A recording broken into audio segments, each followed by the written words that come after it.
ಇಂಡಿಯಾದ most haunted ರಸ್ತೆಗಳಲ್ಲಿ ಇದು ಒಂದು.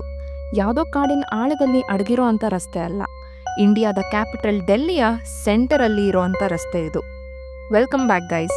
ಈ ರಾತ್ರಿ ನಿಮಗೆಲ್ಲ ಒಂದು ಕಾಲದಲ್ಲಿ ಸೋಲ್ಜರ್ಸ್ ಎಲ್ಲ ಮಾರ್ಚ್ ಮಾಡ್ತಿದ್ದಿದ್ದ ರೋಡಲ್ಲಿ ಬಿಳಿ ಸೀರೆ ಉಟ್ಟು ಎಲ್ಲರೂ ಕಾಡ್ತಿರೋ ಒಂದು ಆತ್ಮದ ಕಥೆನ ತಿಳಿಸ್ತೀನಿ. ಡೆಲ್ಲಿ ಕಂಟೋನ್ಮೆಂಟ್ ಅನ್ನೋದು ತುಂಬ ಚೆನ್ನಾಗಿ ಗೊತ್ತಿರೋ ಒಂದು ಮಿಲಿಟರಿ ಏರಿಯಾ. ಆ ಏರಿಯಾ ತುಂಬ ಹಚ್ಚ ಹಸಿರಿನ ಮರಗಳು, ಅಗ್ಲವಾದ ರಸ್ತೆಗಳು, ಆರ್ಮಿ ಬಿಲ್ಡಿಂಗ್ಗಳಿದೆ. ಇದು ತುಂಬ ಕಾಮ್, ಡಿಸಿಪ್ಲಿನ್ಡ್ ಮತ್ತು ಸೆಕ್ಯೂರ್ ಫೀಲ್ ಕೊಡುವಂಥ ಜಾಗ.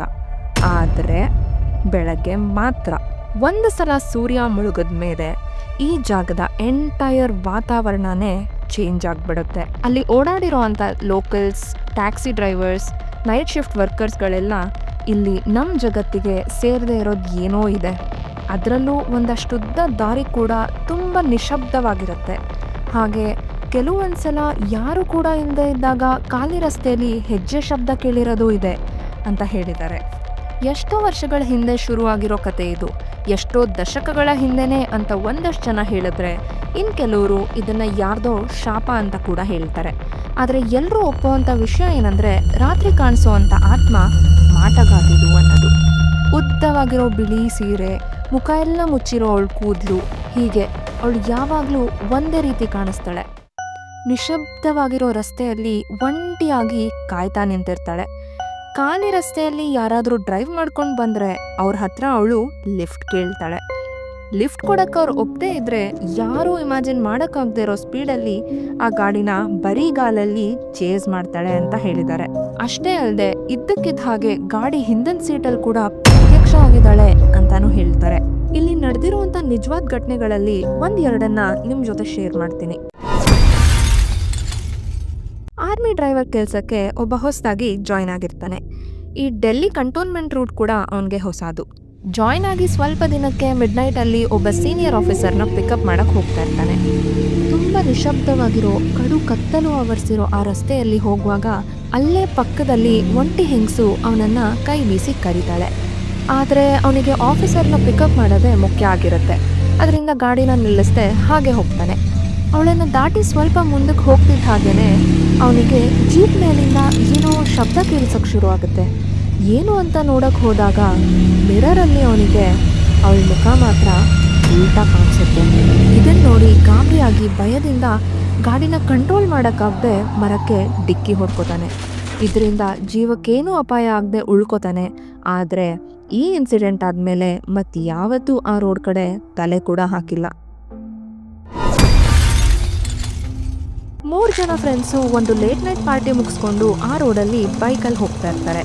ಒಬ್ರನ್ನೊಬ್ರು ರೇಗಿಸ್ತಾ ತಮಾಷೆ ಮಾಡ್ಕೊಂಡು ನಗ್ತಾ ಹೋಗುವಾಗ 3 ಜನಕ್ಕೂ ಅವಳು ಸಾಧಾರಣ ಹುಡುಗಿ ರೀತಿ ಕಾಣಿಸ್ತಾಳೆ. ಅದನ್ನು ನೋಡಿ ಗಮನ ಕೊಡದೇ ಇರೋ ಥರ ಬೈಕ್ ಸ್ಲೋ ಮಾಡಿ ಪಾಸ್ ಆಗುವಾಗ ಅವಳ ಕಾಲು ಉಲ್ಟಾ ಇರೋದನ್ನು ಗಮನಿಸ್ತಾರೆ. ಇದರಿಂದ ತಕ್ಷಣ ಅವ್ರ ಬೈಕ್ ಸ್ಪೀಡನ್ನ ಜಾಸ್ತಿ ಮಾಡಿ ಮುಂದೆ ಹೋಗ್ತಾರೆ. ಅವರು ಮುಂದೆ ಹೋದಷ್ಟು ಅವಳು ಮತ್ತೆ ಅವ್ರ ಎದುರುಗಡೆ ಕಾಣಿಸ್ತಾನೆ ಇರ್ತಾಳೆ.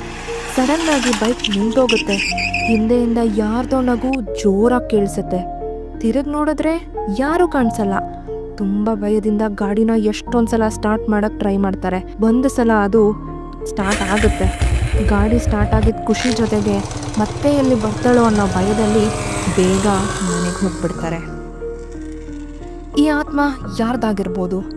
ಮದುವೆ ದಿನಾನೇ ಅವಳ ಗಂಡನ ಕೈಯಲ್ಲೇ ಕೊಲೆ ಆಗಿರೋ ಒಂದು ಹೆಣ್ಣಿನ ಆತ್ಮ ಅಂತ ಕೆಲವ್ರು ಹೇಳಿದ್ರೆ, ಇನ್ನು ಕೆಲವರು ಇದು ಜಸ್ಟ್ ಒಂದು ಕಾಲ್ಪನಿಕ ಕತೆ ಅಷ್ಟೇ ಅಂತ ಹೇಳ್ತಾರೆ. ಆದರೆ ಸ್ವಲ್ಪ ಜನದ ಪ್ರಕಾರ ಅದೇ ರಸ್ತೆ ಹತ್ರದ ಕಾಡಲ್ಲಿ ಕ್ರೂರವಾದ ಕ್ರೈಮ್ಗೆ ಒಳಗಾಗಿ ಪ್ರಾಣ ಕಳ್ಕೊಂಡಿರೋ ಒಂದು ಹೆಣ್ಣಿನ ಆತ್ಮ. ಈ ಕ್ರೈಮ್ಗೆ ಒಳಗಾದ ಮೇಲೆ ಅವಳ ಆತ್ಮಕ್ಕೆ ನ್ಯಾಯ ಆಗಲಿ ಶಾಂತಿ ಆಗಲಿ ಸಿಗದೇ ಇರೋದ್ರಿಂದ ಸೇಡ್ ತೀರಿಸ್ಕೊಳ್ಳೋಕ್ಕೆ ಅಂತ ಹಿಂತಿರುಗಿರೋ ಆತ್ಮ ಇದು ಅಂತ ಜನ ನಂಬ್ತಾರೆ. ಇನ್ನು ಆ ಕಾಡು ಒಳಗಡೆ ಹೋಗಿರೋ ಜನ ಸಾವು, ನೋವು ಮತ್ತು ಮೋಸಕ್ಕೆ ಒಳಗಾಗಿ ಕೋಪದಿಂದ ಕೂಡಿರೋ ಆತ್ಮ ಅದು ಅಂತ ಹೇಳ್ತಾರೆ.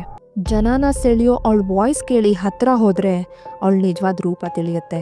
ಅದನ್ನು ನೋಡಿ ಹೆದರ್ಕೊಂಡಷ್ಟು ಅವಳಿಗೆ ಶಕ್ತಿ ಜಾಸ್ತಿ ಆಗುತ್ತೆ. ಅವಳ ಹತ್ರ ಹೋಗಿರೋರು ಇದುವರೆಗೂ ಯಾರೂ ವಾಪಸ್ ಬಂದಿಲ್ಲ. ಬಂದಿರೋದು ಏನಾದರೂ ಇದ್ದರೆ ಅವರು ಮುಂಚೆ ಥರ ಇರೋದೂ ಇಲ್ಲ. ಸೊ ಇದೆಲ್ಲ ನೋಡಿ ನೀವು ಕೇಳ್ಬೋದು, ಅದು ಅಷ್ಟೊಂದು ಹಾಂಟೆಡ್ ಆಗಿದ್ರೆ ಇನ್ನೂ ಜನ ಯಾಕೆ ಅಲ್ಲೇ ಹೋಗ್ತಾರೆ, ಓಡಾಡ್ತಾರೆ, ಯಾಕೆ ಬೇರೆ ದಾರಿ ಇಲ್ವಾ ಅಂತ. ಆದರೆ ಅದು ಒಂದು ಶಾರ್ಟ್ಕಟ್, ಬೇಗ ಹೋಗ್ಬೋದು ಅಂತ ಚೂಸ್ ಮಾಡ್ತಾರೆ. ಇನ್ನೊಂದೇನೆಂದರೆ ಅಲ್ಲಿ ಆಗಿರೋ ಘಟನೆಗಳಾಗಲಿ ಆಕ್ಸಿಡೆಂಟ್ಗಳಾಗಲಿ ಮಧ್ಯರಾತ್ರಿ 12ರಿಂದ 3 ಗಂಟೆ ಸಮಯದ ಅಂತರದಲ್ಲಿ ಆಗಿರೋದ್ರಿಂದ ಬೇರೆ ಸಮಯದಲ್ಲಿ ಓಡಾಡೋಕ್ಕೆ ಏನು ತೊಂದರೆ ಇಲ್ಲ ಅಂತ ಅಂದ್ಕೊಂಡು ಹೋಗ್ತಾರೆ. ಕ್ಯಾಬ್ ಡ್ರೈವರ್ಸ್ ಕೂಡ ಆ ಟೈಮಲ್ಲಿ ಯಾವ ಬುಕ್ಕಿಂಗ್ಸ್ನೂ ಒಪ್ಕೊಳ್ಳೋದಿಲ್ಲ. ಅಲ್ಲಿರೋ ಲೋಕಲ್ಸ್ ಕೂಡ ಯಾರು ಈಚೆ ಬರೋ ಧೈರ್ಯ ಮಾಡೋದಿಲ್ಲ.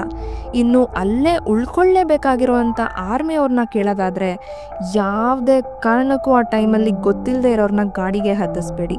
ಅದರಲ್ಲೂ ಒಂಟಿ ಹೆಂಗ್ಸ್ ಯಾರಾದರೂ ಕಾಣಿಸಿದ್ರೆ ಗಾಡಿನ ನಿಲ್ಲಿಸಲೇಬೇಡಿ ಅಂತ ಹೇಳಿದ್ದಾರೆ. ಇನ್ನೂ ಭಯಾನಕವಾಗಿ ಆಗಿರೋ ಎಕ್ಸ್ಪೀರಿಯನ್ಸ್ ಮೇಲೆ ಜನ ಏನೇ ಆದರೂ ಅವಳ ಕಣ್ಣನ್ನು ನೋಡಬೇಡಿ, ಅದರಿಂದಾನೇ ಅವಳ ಜನರನ್ನು ಟ್ರ್ಯಾಪ್ ಮಾಡೋದು. ಹಾಗೆ ಅವಳೇನಾದರೂ ಆಕ್ಸಿಡೆಂಟ್ ಆಗಿರೋ ರೀತಿ ಕಾಣಿಸಿದ್ರು ಕೂಡ ಯಾವುದೇ ಕಾರಣಕ್ಕೂ ಗಾಡಿ ನಿಲ್ಲಿಸಬೇಡಿ ಮತ್ತು ಹಿಂದೆ ತಿರುಗಿ ನೋಡಲೇಬೇಡಿ ಅಂತ ಸಜೆಷನ್ಸ್ ನೀಡಿದ್ದಾರೆ. ಇದೆಲ್ಲ ನಿಜವಾಗ್ಲೂ ನಿಜನಾ ಇಲ್ಲ ಗಾಳಿ ಸುದ್ದಿನ, ನಂಬೇಕಾ ಬೇಡವಾ ಅದನ್ನು ನಿಮಗೆ ಬಿಡ್ತೀನಿ. ಆದರೆ ಬೈ ಚಾನ್ಸ್ ನೀವೇನಾದರೂ ಈ ಥರ ನಿಗೂಢವಾಗಿರೋ ಖಾಲಿ ರಸ್ತೆಯಲ್ಲಿ ಒಂಟಿಯಾಗಿ ಟ್ರಾವೆಲ್ ಮಾಡೋ ಸಂದರ್ಭ ಬಂದು ಯಾರೋ ಕಾಯ್ತಾ ನಿಂತು ಲಿಫ್ಟ್ ಕೇಳಿದ್ರೆ ಏನು ಮಾಡ್ತೀರಾ? ನಿಮ್ಮ ಆನ್ಸರ್ಸ್ನ ಕಮೆಂಟ್ಸಲ್ಲಿ ತಿಳಿಸಿ. Thanks for watching.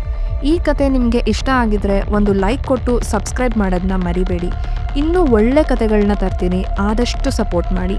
ಮತ್ತೆ ಮುಂದಿನ ಬಾರಿ ಸಿಗೋವರೆಗೂ ಸುರಕ್ಷಿತವಾಗಿರಿ, ಹಾಗೆ ಕಾಯ್ತಾ ಇರಿ.